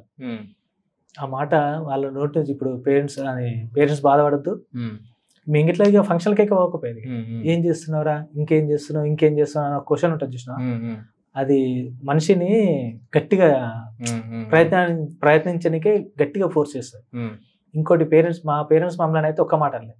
రోజు తిండి పెడుతున్నాము, అది ఇది ఇంకెన్ని ఏళ్ళు, 23 ఏళ్ళు వచ్చినాయి అంటే మాకు 21 ఏళ్ళ కాబట్టి ఇంకో 23 ఏళ్ళకి వచ్చినాయి అని వేరే వాళ్ళకి ఇట్లా అంటారేమో అనుకున్నాం. కానీ మా పేరెంట్స్ మమ్మల్ని ఏమనలేదు, ఎప్పటికీ అనలేదు. 23-24 ఏళ్ళకు మేము జాబ్ వచ్చింది. అందరికి తెలుసు. మీ బ్రదర్స్ ఇద్దరికి ఒకటేసారి వచ్చింది. అరే వాళ్ళిద్దరికి ఒకటేసారి వచ్చిందంటే జాబ్, ఇద్దరికి పోలీసులో అంటారు. వాళ్ళ అమ్మాయి మస్తు చదివించారని. అంత ముందు దాకా అన్నోళ్ళే ఇంకెన్ని రోజులు చదువుతారు, ఏం చేస్తారు అన్నోళ్ళే.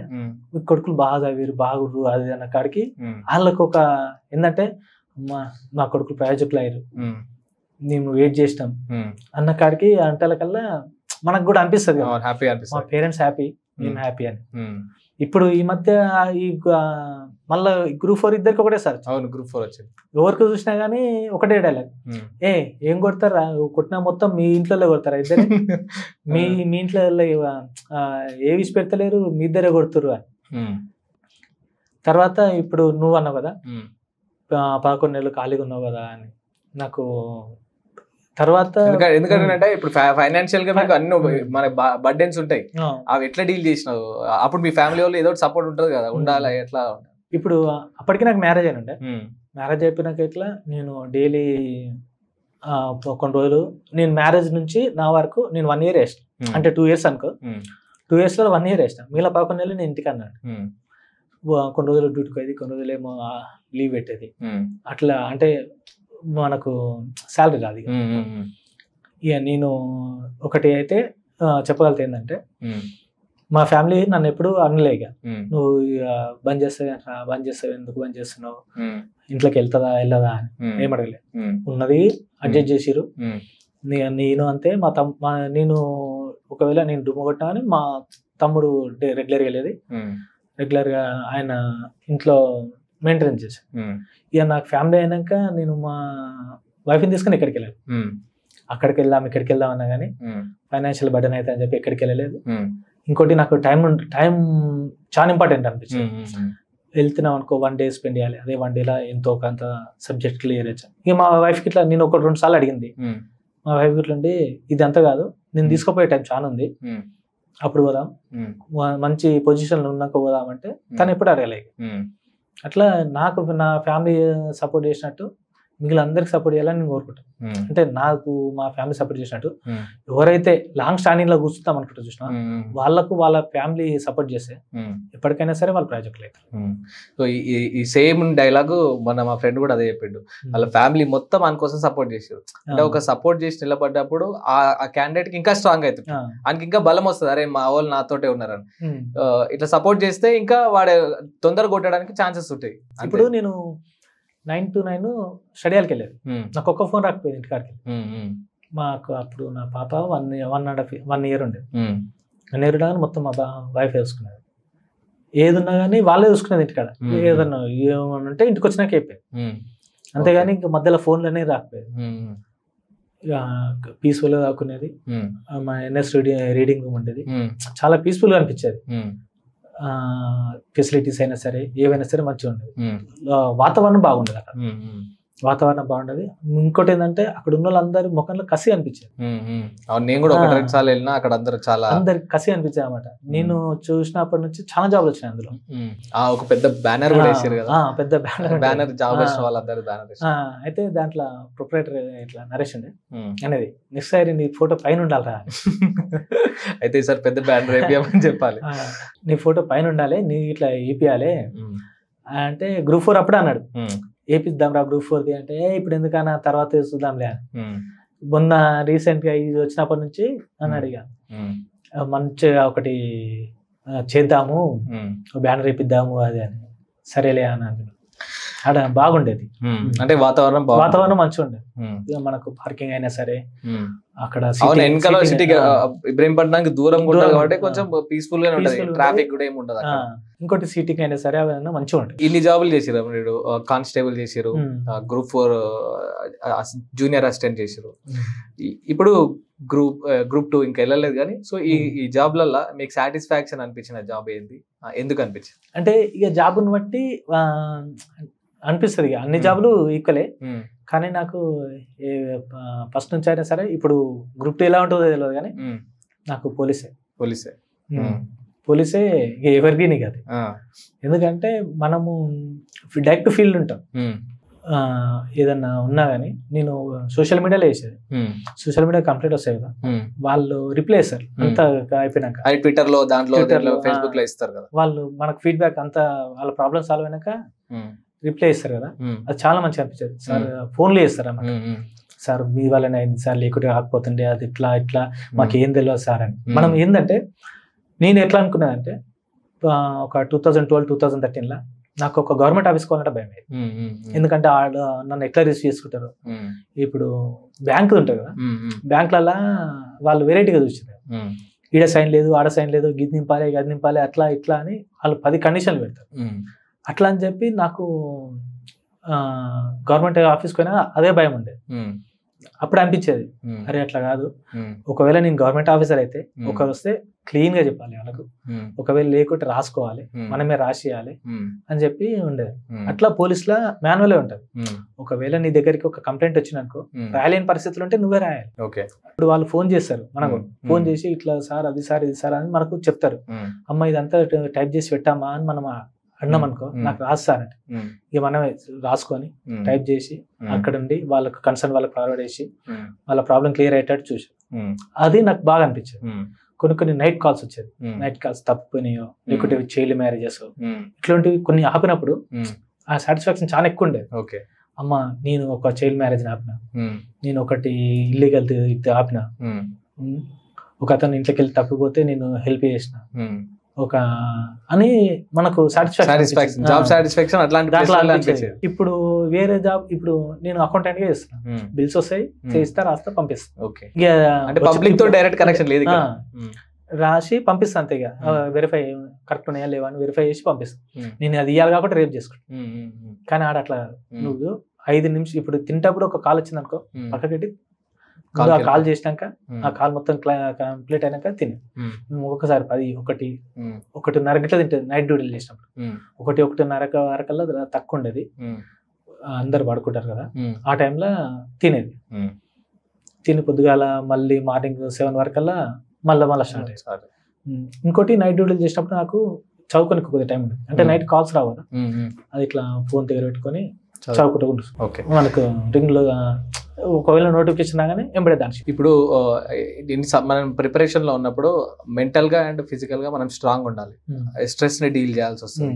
సో మీరు ఎట్లా ఇది ఎట్లా హ్యాండిల్ చేశారు? అంటే ఫిజికల్ గా ఎట్లా, మెంటల్ గా ఎంత స్ట్రెంత్ గా ఉండడానికి ఏం చేస్తుంది? నేను డైలీ పొద్దున్న సాయంత్రం వాకింగ్ వెళ్ళేది, కొత్త గ్రౌండ్ లో వాకింగ్ వెళ్ళేది, షటిల్ ఇట్లా ఆడుతుండే.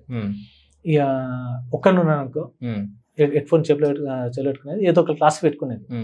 లేదు ఫ్రెండ్స్ వచ్చారనుకో, వాళ్ళతో మాట్లాడుకుంటా ఇక 10 నిమిషాలే కదా ఎట్లా అని ఊర్లో ఉన్న విషయాలు లేకుంటే బయట ఉన్నాయో ఏదో ఒకటి వాళ్ళతో మాట్లాడుకుంటా నడిచి. ఇక మెంటల్ గా అంటే నేను ముందే ప్రిపేర్ అయ్యేది, ఏ జరిగినా మన మంచికే, నాకు జాబ్ వచ్చినా మన మంచికే, జాబ్ రాకపోయినా మన మంచికే అని ఇక ఒక పాజిటివ్ మైండ్ తోటి ఉండేది. ఆ పాజిటివ్ మైండే నన్ను ఇంతవరకు తీసుకొచ్చిందని నేను ఇప్పటికీ. ఇప్పుడు మనము ఫ్రెండ్ సర్కిల్ ఉన్నప్పుడు మన చుట్టుపక్కల చదువుతుంటారు అందరూ, వాడు ఒకటి చదువుతుంటాడు, వాడు కొత్త బుక్ తెచ్చి చదువుతుంటాడు, లేదంటే వాడు ఏదో టాపిక్ తీసుకొచ్చి అది మనకు చెప్తుంటాడు, అదే ఇది ఇట్లుందని. అప్పుడు మనకు అమ్మ వీడికి ఇంత నాలెడ్జ్ ఉంది, నాకు ఇది చదవలేదే, నాకు జాబ్ వస్తా రాదా, వీటికి ఎన్ని టాపిక్స్ తెలుసు, నేను కంప్లీట్ గా కరెక్టే చదువుతున్నానా అని అనిపిస్తుంది మనకు మధ్యలో.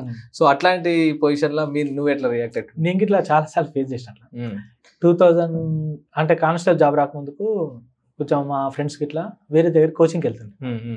ఆ మేము రూమ్ లో కూర్చొని చదువుతుంటే మధ్యాహ్నం వరకు కోచింగ్ ఉంటుంటే, తర్వాత వస్తుండే వచ్చి అరే దాన్ని ఏమంటారు తెలుసారా, దీన్ని ఏమంటారు తెలుసారా, ఇది ఇట్లా ఇది ఇట్లా ఇది ఇట్లా, ఈ పేపర్కి ఇది వచ్చింది, ఇది నీకు తెలుసా అంటే మనం బ్లాంక్ ప్లేస్ ఉంటుండే. అరే నేను కరెక్ట్ వేలేనే చదువుతున్నానా, కరెక్ట్ వేలే చదువుతలేనా, వీళ్ళు ఈ క్వశ్చన్లు వస్తాయా, వస్తే మళ్ళీ ఇట్లా అని కొద్దిగా భయం అవుతుంటే అనిపించేది. సరే అని కొన్నిసార్లు అలా చదివితే మళ్ళా వేరే అంటే వాళ్ళు చెప్పింది నేను ఒక దగ్గర రాసుకునేది. సరే నాకు వచ్చినప్పుడు క్వశ్చన్ వచ్చినప్పుడు ఇక ఆడ చెప్పింది కదా అని. ఇంకోటి ఏంటంటే నాకు ఎక్స్పీరియన్స్ ఎట్లా అంటే, ఈ Group 2 చెప్తా, ఫస్ట్ పేపర్ వచ్చింది, అందరికి టఫ్ వచ్చింది, నాకు కూడా చాలా టఫ్ వచ్చింది. నేనేమనుకున్నా పేపర్ అయిపోయినాకనే ఇది ఇక నెవర్ ఎండింగ్ స్టోరీ ఉన్నట్టుంది, నాకు ఇప్పటికి ఇట్లా ఏం రాదు, నెక్స్ట్ నోటిఫికేషన్ అని అనుకున్నాను. స్టెప్స్ దిగుతుంటే ఒక్కొక్కరు అరే ఇది 120 మార్కుల పేపరు, 110 మార్కుల పేపరు, నేను ఇది వచ్చింది అవి వచ్చింది అని అంటే భయం అవుతుండే. ఇక నేను ఒక్కనే కరెక్ట్ వేయలేదేమో అని లంచ్ బాక్స్ ఓపెన్ చేసిన, మా ఫ్రెండ్ రాజశేఖర్ అని చెప్పిన ఫోన్ చేసిన, ఏమైంది రాజశేఖర్ ఇట్లుంది పేపర్ అంటే, దాన్ని ఎవరైనా పేపర్ అంటారా, మస్తు టఫ్ వచ్చింది అని. కొద్దిగా నేను కూల్ అయినా, అమ్మ ఆయన నాకు ఎక్కువ చదువుతుండే,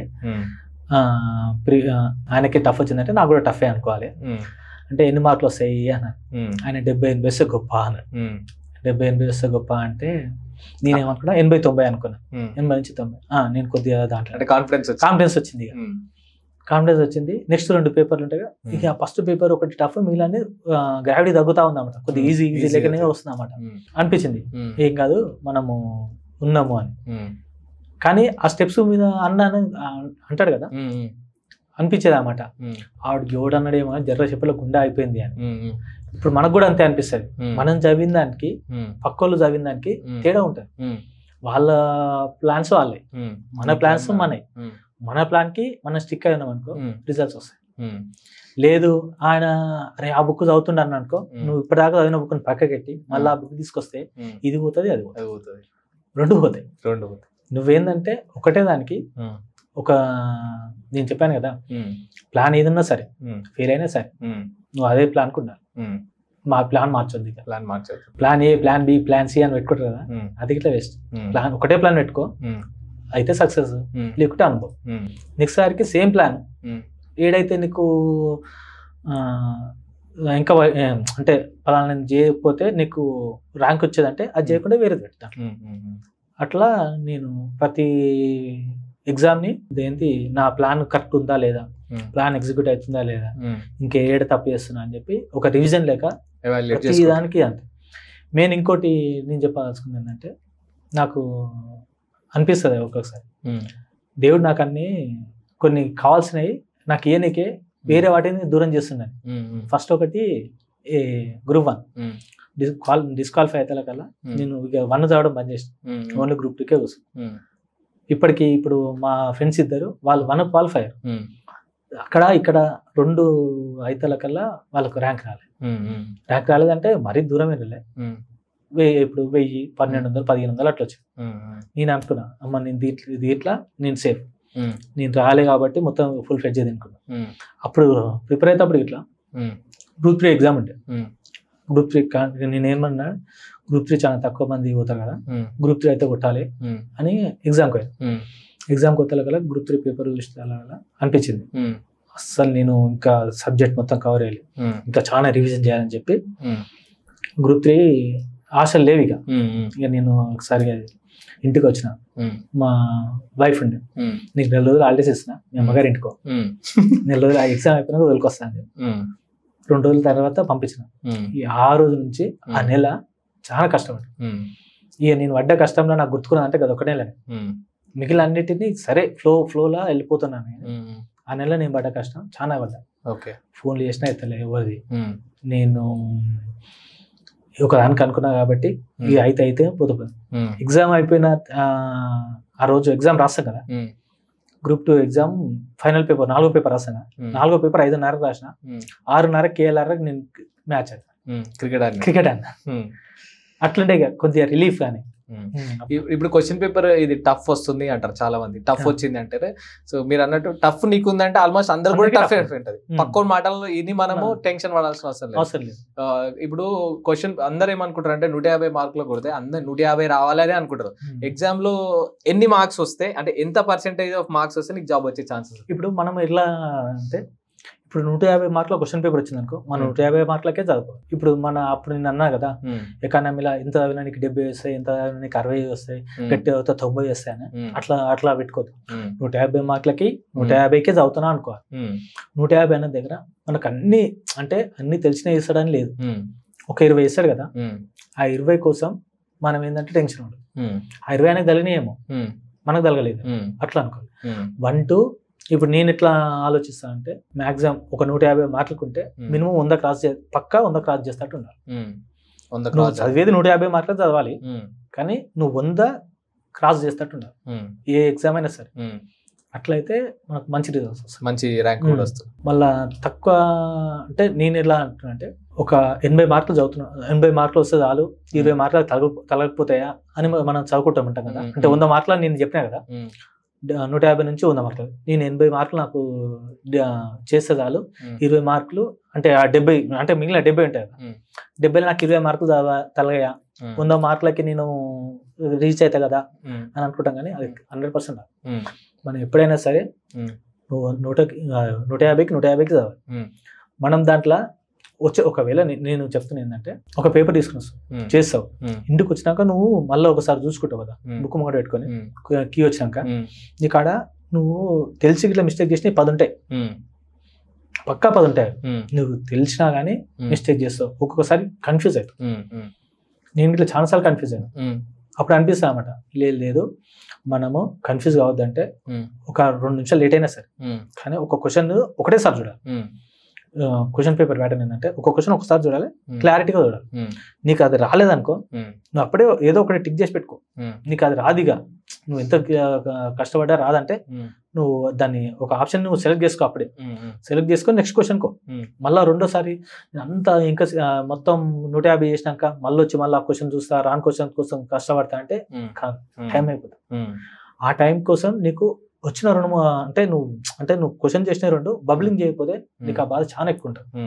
కాబట్టి నువ్వు ఒక క్వశ్చన్ ఒకటేసారి చూడాలి, 2 సార్లు చూడదు క్వశ్చన్ పేపర్లో. నువ్వు 150 మార్కులకే చదవాలి. 100 మార్కులు చదివి నేను ఇంకా 20 మార్కులు నేను అదృష్టాన్ని నమ్ముకుంటుంటే కాదు. అదృష్టం అనేది ఏంది, మనకు టైం నడుస్తుందని కాదు, ఆ టైంలో మనము రెండు బబుల్ చేస్తే 2 ఆన్సర్ ఉంటే అదే మన అదృష్టం. 2 కాకుండా 3 అదృష్టం అంటే అదృష్టం కానట్లు లెక్క కాదు. అట్లా మనం ప్రిపరేషన్ ఒక ప్లాన్ ప్రకారం వెళ్ళిపోవాలి. ఇక లాస్ట్కి వచ్చినప్పుడు మనము మన చుట్టూ ఫ్రెండ్స్ కూడా ఉంటుంటారు, ఫ్రెండ్స్ సర్కిల్ మెయింటైన్ చేస్తుంటాం కదా మనం. ఫ్రెండ్ సర్కిల్ లేదంటే ప్రిపరేషన్లో కూడా ఫ్రెండ్ సర్కిల్ ఉంటారు, ఒకరినొకరు చెప్పుకుంటుంటారు, చదివిన టాపిక్స్ ప్రిపేర్ అయినా చెప్పుకుంటారు. సో అట్లా ఏమైనా హెల్ప్ చేసిన వాళ్ళు ఉండే ఎవరైనా ఫ్రెండ్స్ థ్యాంక్ యూ చెప్పాలనుకుంటే? అట్లంటే మా టీమే, అంటే నేను సోషల్ మీడియా ఎలా టీం ముగ్గురం ఉండే, నేను కిషోర్ రాజశేఖర్ అని ముగ్గురం గ్రూప్ టుగెదర్ అయినా. డైలీ ఇక నైట్ టైంలో మొత్తం అదే ఇక డిస్కషన్, అది ఆ కేసుకి ఇట్లా ఉండే, ఇంత అయింది ఇట్లా ఉండే అని ఇక మొత్తం డిస్కషన్లోనే, ఇక ఒక డిబేట్ లెక్కనే నడిచేది. ఇక ఒక నైట్ టైంలో ఇక కాల్స్ ఎక్కువ అయ్యాక మొత్తం ఇక డిబేట్ ఉండేది, ఇక ఇది చదవాలి, ఇది ఆ లెక్కలు చదివేది. ఇంకోటి ఏంటంటే ఐటీసీలో రాచకొండలో వేసినట్టు దాంట్లో ఉన్న ప్రతి ఒక్కరు నాకు హెల్ప్ చేశారు. ప్రతి ఒక్క కానిస్టేబుల్ అయినా సరే, ఎస్ఐ అయినా సరే, ఆఖరికి మా సిఎస్ అని ఇప్పుడు కోదాడ డిఎస్పీ శ్రీధర్ రెడ్డి అని, చాలా ఆయన మోటివేషన్ బాగుండేది. ఎలా అంటే మేము 2018లో కానిస్టేబుల్ పోయాం, మాకు వర్క్ నేర్పియాలి సార్, అట్లా నేర్పియాలి, ఒక పని చెప్పేది, నాకు ఇది కావాలి చేసుకొని రాపోయాను. అట్లా మేము ఏంటంటే నీ సోర్స్ నువ్వు ఉపయోగించి నువ్వు ఆ పని కంప్లీట్ చేసుకో. అట్లా 2 ఏళ్ళు చేసి 2-3 ఏళ్ళు అప్పుడు ఫస్ట్ లో ఉన్నప్పుడు మేము బాగా తిట్టుకునేది సార్, మాకు ట్రైనింగ్ లేదు ఏం లేదు, ఈయన చేసుకురమ్మంటాడు, తెలియదు, ఇట్లా తప్పులు చేస్తే తిట్టేది ఆయన. కానీ మా తప్పులు ఎక్స్పోజ్ చేయకపోయాడు, పై అధికారులకు తీసుకపోయి ఆయన కంప్లీట్ చేసి తిట్టేది మా అక్కడ. వర్క్ నేర్పించాడు, డిసిప్లిన్ నేర్పించిండు, ఒక దాన్ని ఎలానైనా సాధించవచ్చు అనే ఒక ఇన్స్పిరేషన్ ఉంటుంది కదా, ప్రేరణ ఉంటుంది. దాన్ని ఆయన మా దగ్గర ఉన్న టీం మొత్తానికి నేర్పించింది. స్పూన్ ఫీడింగ్ చేయలే, ఇది ఉంటుంది అట్లా కాదు, నాకు ఒక వర్క్ ఇస్తా, నీకు ఒక ఇంకోటి ఫోన్ చేస్తే ఇట్లా సార్ నేను చేయలేను అన్నాడు సార్, జస్ట్ వాట్సాప్లో మెసేజ్ పెట్టేది, నాకు ఇది ఇట్లా కావాలి అని చెప్పి, నువ్వు చేసుకొని రా అంతే. నాకు సాయంత్రం వర్కాలు కావాలంటే సాయంత్రం వర్కాలు నువ్వు యూట్యూబ్ చూస్తావా, నువ్వు వేరే వాళ్ళని అడుగుతావా, చేస్తావా, ఇట్లా నాకు సంబంధం లేదు, నాకు కావాలంతే. అట్లా బాగా వర్క్ నేర్పించండు. ఇంకోటి ఏంటంటే ఆయన కింద చేసినందుకు చాలా లక్కీగా ఫీల్ అవుతాను. ఎందుకంటే ఒక డిసిప్లిన్ ఒకటి, ఇంకోటి పనిని ఎలానైనా చేయొచ్చు అనుకుంటే, మన అవసరం మనకి ఏదైనా నేర్పిస్తానికి బెస్ట్ ఎగ్జాంపుల్ నేర్పించారు. ఇప్పుడు కోదాడ డిఎస్పీ. ఈ ప్రిపరేషన్ జర్నీలా మనకు దావత్లు వస్తుంటాయి, పెళ్లిళ్ళు వస్తుంటాయి, లేదంటే సినిమాలు వస్తుంటాయి, మన ఫ్రెండ్స్ సినిమాలకు పోతుంటారు, అండ్ మన ఊర్లో క్రికెట్ ఆడుతుంటాం. మనం మీకు ఇంట్రెస్టింగ్ అండ్ ఇష్టమైనది అండ్ మనందరికి ఇష్టమైన మన ఊరు PPL పెడుతుంటారు, పటేల్ కూడా ప్రీమియర్ లీగ్ పెడుతుంటారు, టోర్నమెంట్స్ ఆడుతూ ఉంటారు, మన ఊరు క్రికెట్ ఫేమస్. ఈ డిస్ట్రాక్షన్స్ ఎట్లా డీల్ చేస్తున్నాయి? అండ్ ఫోన్ కూడా వాడుతున్నాయి, ఫోన్ ఇట్లాంటి డిస్ట్రాక్షన్స్ ఎట్లా డీల్ చేస్తుంది? ఇప్పుడు ఫంక్షన్లు అంటే 2 అవర్స్లో అయిపోయేది, చిన్న అంటే మనకు అంత మన ఇంట్లో అయితేనేమో 1 డే అదిగా, వేరే ఇంట్లో అయితేనేమో 1 or 2 hours అండి. సినిమాలకి ఇక నేను లాస్ట్ అంటే ఎప్పుడు పోయినా గిట్లా గుర్తులేదు, ఇక సినిమా కూడా బంద్, సినిమాలకి వెళ్ళలేదు. ఇక ఫోన్ చూసేదంటే ఇక టెస్ట్ పేపర్లకు, ఈ వీడియోస్ కి దానికే చూసేది ఫోన్, ఒకవేళ వాడినా. ఇక క్రికెట్ అంటే నేను ప్రిపేర్ అవుతున్నప్పుడు క్రికెట్ ఆడలేదు. ఒకసారి పెట్టారు PPL పెట్టారు, నేను ఆడను అని చెప్పిన, ఆడనంటే తన టీంలో తీసుకోరు, ఎగ్జామ్ పోస్ట్ పోయి టీంలో ఆడినా. ఇక అట్లా ఇక ఒకదానికి స్టిక్ అయినామంటే ఏది వచ్చినా కానీ తీసుకుంటారు. క్రికెట్ అంటే చాలా ఇష్టం, కానీ ఫస్ట్ నేను లైఫ్లో సెటిల్ కావాలనుకున్నా, క్రికెట్ తీసి పెట్టుకున్నా. సో ఒకటి కావాలనుకుంటే ఇంకోటి మెయిన్ అనిపిస్తుంది కదా, నువ్వు సక్సెస్ కావాలంటే సాక్రిఫైస్ చేయాలి, నీకు ఎంత పెద్ద సక్సెస్ కావాలంటే నువ్వు అంత పెద్దగా సాక్రిఫైస్ చేయాలి. ఇప్పుడు నాకు అన్ని కావాలంటే ఏది దొరకదు, ఒక దాన్ని వదులుకుంటేనే ఇంకోటి దొరకదు. సో ఇక లాస్ట్ ఫైనల్ గా మీరు ఆస్పిరెంట్స్ కానీ అందరికి ఇచ్చే ఒక అడ్వైస్ ఏమి ఇవ్వాలనుకుంటున్నారు? అడ్వైస్ అంటే ఎప్పుడైనా సరే ఒకటి నేను చెప్పేది, నాకు పర్సనల్ ఎక్స్పీరియన్స్, ప్లాన్లు మనమే ఉండాలి, ఎగ్జిక్యూషన్ మనదే ఉండాలి. ఓరో ప్లాన్ ఇస్తే మనం ఎగ్జిక్యూట్ చేసేటట్టు ఉండదు. ఇంకోటి ప్లాన్ అనేది 6 నెలలకు 7 నెలలకు పెట్టుకోవాలి, సంవత్సరాలు పెట్టుకోవాలి. సంవత్సరాలు పెట్టుకున్నప్పుడే నువ్వు అంటే అంటాం కదా, ఒక కొలిమిలో ఇనుము ఎంత మండితే అంత అంతగానో మోల్డ్ అవుతుంది. అంటే మనం ఇష్టం ఉన్న షేప్ లో తీసుకురావచ్చు. అవును. లేదు అంటే కొద్దిసేపు పడ్డాగానే 2 సుత్త దెబ్బలు వేసి దాని పక్క వేయచ్చు. అట్లే ఉంటుంది. అంతే. నువ్వు లాంగ్ స్టాండింగ్ పెట్టుకోండి, ప్రిపేర్ అయ్యండి, వస్తుంది. ఇంకొకటి ఏంటంటే నేను అడిగేది అంటే నీ కష్టం నువ్వు పడుతుంటే రిజల్ట్ ఆటోమేటిక్ వస్తుంది. నీ కష్టంలో నీకు నిజాయితీ ఉంటే, అంటే ఎవరో చదువుతారు ఎవరో చూస్తారు అని చెప్పి నువ్వు పొద్దుగాల 8 గంటలకు పోయి సాయంత్రం 12 గంటల నైట్ 12 గంటల కదా అది, అంటే నువ్వు ఇష్టం దాంట్లో ఉండి కానీ ఆడ రిజల్ట్ నీకు 0 చూపించింది అనుకో, ఎవరు అంతే. అదే నువ్వు పొద్దుగాల 8 గంటలకు పోయి సాయంత్రం 5 గంటలకు వచ్చి నువ్వు బాయికాడ ఏదైనా పని చేసుకుంటా నువ్వు జాబ్ కొట్టినావు అనుకో, అందరు నిన్ను మెచ్చుకుంటారు. నీ కష్టాన్ని ఎవరు గుర్తుపెట్టారు, లాస్ట్ కున్న ఫలితాన్ని గుర్తుపెట్టారు ఎవరైనా సరే. రిజల్టే మ్యాటర్. నువ్వు కష్టం ఏంటంటే నీకు సంతృప్తి ఉండాలి ఫస్ట్. అరే నేను చదువుతున్నా, నా ప్లాన్ ప్రకారం నేను చదువుతున్నా, మిగిలిన పనులు చేసుకుంటున్నా, నా రిజల్ట్స్ ఏమైనా రాలి. నేను 12 గంటలు చదివినా నాకు రాలే, వాళ్ళకి వచ్చింది ఆడ లక్ రా అంటే కాదు. ఎందుకంటే లక్ అనేది చెప్పిన కదా 20 మార్క్స్ ఇదే, మిగిలిన 130 మార్క్స్ నీది. నీ శ్రమనే, నీ శ్రమ, నీ క్రమశిక్షణ. మెయిన్ ఏంటంటే కన్సిస్టెన్సీ. అంటాం కదా, ఒక బిందెలు ఇల్లు ఒకటేసారి ఒక రాయి మీద పోస్తే ఏం కాదు, ఏం దానికి కనిపించదు. అదే ఆ బిందెలు ఉన్న నీళ్ళు ఒక్కొక్క డ్రాపు పడుతూనే ఉన్నాయి అనుకో, ఆడ హోల్ పడుతుంది కింద. నేను నమ్మేది అది. నువ్వు చాలా రోజులకు ఉన్నావు అనుకో, నీ కన్సిస్టెన్సీ ఉంది అనుకో, నీకు ఎట్లా పోయి నీకు రిజల్ట్ వస్తుంది. ఓకే, కిందది మారుతుంది. నువ్వు రాయనే అది రాయనే కరిగించాం, రిజల్ట్ రావా వస్తాయి. So consistency key, consistency, plan, execution, ఈ మూడే కావాలి. ఈ 3 ఉంటే జాబ్ కొట్టచ్చు. సో థ్యాంక్స్ మామ, ఈ పాడ్కాస్ట్ ఇచ్చి చాలా మంది ఆస్పిరెంట్స్ కి యూస్ఫుల్ టిప్స్ ఇచ్చినందుకు. And once again congrats for your job. Thank you. So ఈ పాడ్కాస్ట్ ఇంతటితో పూర్తయింది. సో ఇట్లానే మనము మంచి మంచి గెస్ట్లను తీసుకొచ్చి ప్రతి ఒక్కరికి యూజ్ అయ్యే టాపిక్స్ని తీసుకొచ్చి మన యూట్యూబ్ ఛానల్లో అప్లోడ్ చేస్తుంటాం. సో వీడియో నచ్చితే ఒక లైక్ చేసి ఒక కామెంట్ చేయండి. అండ్ ఇంకా మరిన్ని వీడియోస్ కోసం మన ఛానల్ని సబ్స్క్రైబ్ చేసుకోండి. Thank you.